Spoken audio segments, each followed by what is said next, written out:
How's it going, guys? I'm out here now in Yangshuo. We just completed the trip yesterday. The guys took off and everything went pretty well. You know, just the weather was shitty.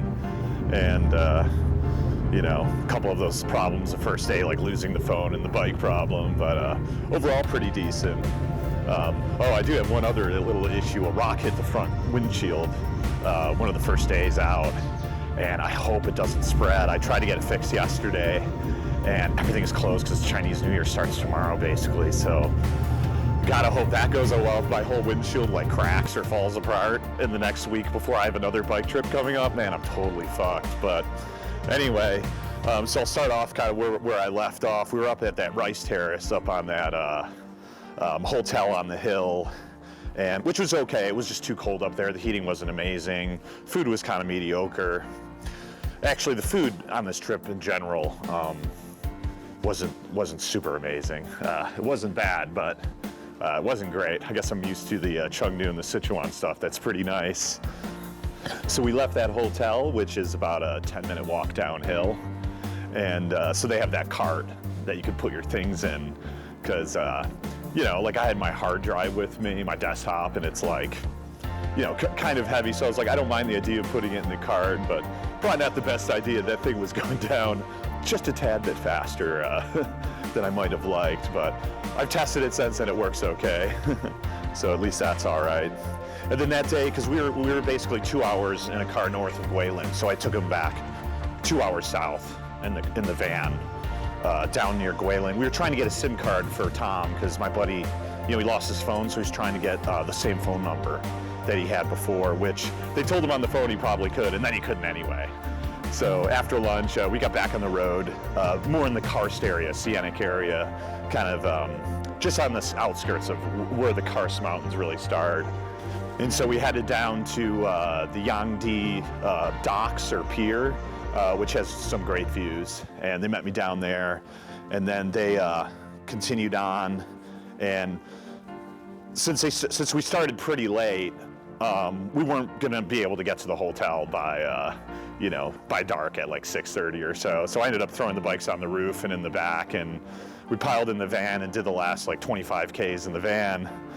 And I ended up, because there's a lot of little roads there, so I took some small roads, and then there was like a really short road that could go down kind of not too far from the hotel, like maybe 5 or 6 Ks away or something. So I was like, I don't know, I guess I could try it. And it was a dirt road, and the first part looked, you know, decent enough. I was like, I'll just go down this for 2 kilometers. It should, you know, be okay.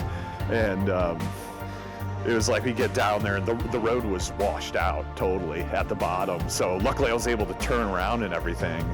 And as I mentioned before, that's super dangerous too, because like, you know, the bikes are on the roof. It's like I'm 10 feet high and there's low wires and all this stuff that you got to really look out for. And so probably not the best idea to drive off-road with the bikes on the roof and 6 passengers.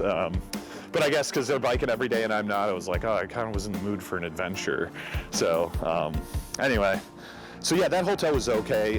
When you first walked in, it looked pretty mediocre, but actually all the rooms were recently painted and all new beddings and stuff like that. So it was all right. Yeah, so the next day then, yeah, we headed off towards another guest house that's just less than 4 kilometers north of Yangshuo, which actually was my favorite hotel, except maybe for the first night we had a nice hotel, but this was cool. It was right in the countryside, and really nice location and good food too. We really needed the good food. So the ride down there is also really scenic. I took a little side trick. I went to the, I guess the Xinping view. That's basically where you've got, on the back of the 20 renminbi note, you've got this like really scenic view along a river. And so I flew my drone there. I think they just headed south from the hotel, but I checked that out a bit. Later on, they actually went hiking up there. That's a pretty nice view up there. You can walk about an hour up and get some nice views if you're over in that area.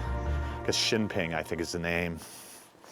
So yeah, we headed down to that next hotel, which was super nice, right in the countryside, nice views around and really quiet, good food. We really needed the good food.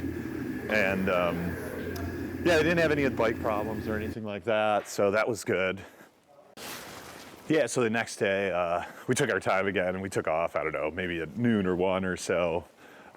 They headed down past Yangshuo, which was only like 3 or 4 kilometers away, and went down to like Moon Hill, which is pretty cool. It's kind of like a mountain, and in the inside you've got like a circle basically. You can see right through the mountain basically. And I headed off. I did a little hike. There's a hike about 10 Ks up that road. It dead ends, and you could walk for like 25 minutes to a small waterfall. Nothing super special, but in the summer it would be nice. You know, definitely worth a little hike if you're in that area and it's in the summer. And then I came in to get a hotel in Yangshuo. They kind of continued for part of the day, and then they had to get their COVID test, so they had to go to the hospital and everything like that. And so, yeah, it was a great trip. We went out that evening to a nice spot on the riverside, this mountain retreat, and the cook there, a guy from Austria. So we got some good food, really nice location. Would be super nice to stay there, but I'm sure it's like, you know, $100 or $200 a night, I'm guessing. So I'm right in the center right here. Actually, I'm right downtown. This is all the walking streets, and it's pretty early. I mean, it's not even 9 o'clock yet, but it is amazing how quiet it is out here. I mean, this is one of the biggest tourist spots in China.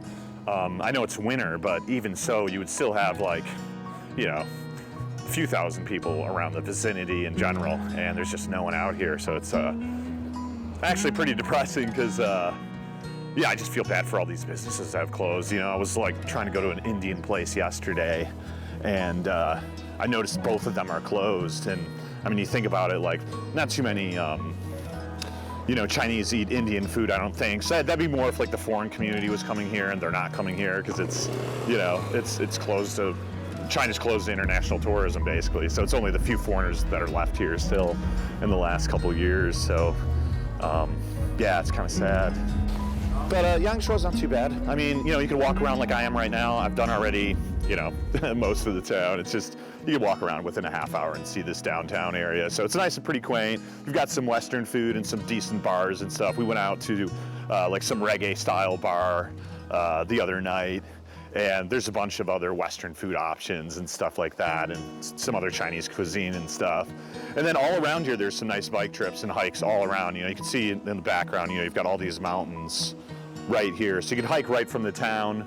Or the best thing is, even if you're not doing a long bike trip like us, you could just go for the day, rent a bike, or rent a scooter, and you can go and, you know, all around like 50 to 100 kilometers around here, there's just awesome roads and cool stuff. So that's something to keep in mind if you're in the area.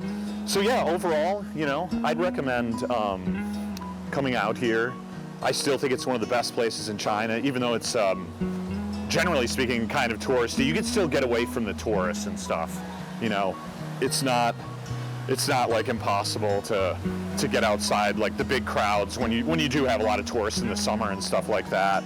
You can like the hostel we had, or guest house or whatever the other night, you know, that's only 4 kilometers away and super nice and away from people. And then the other guy stayed at a hostel like 5 Ks from town. That was also really nice. So yeah, if you're coming down here for a retreat and, you know, the weather's nicer, like I'd come down here in March, at least March.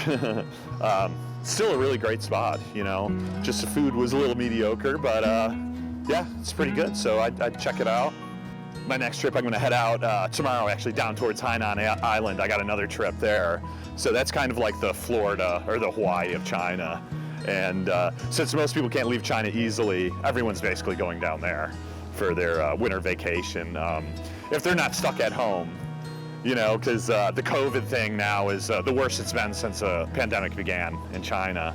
So yeah, like I'm shocked here. There's no people out. I doubt that there's going to be even that many people in Hainan, which, you know, I don't mind. I mean, less people is nice, especially if people are on the roads. You don't want such busy traffic and stuff.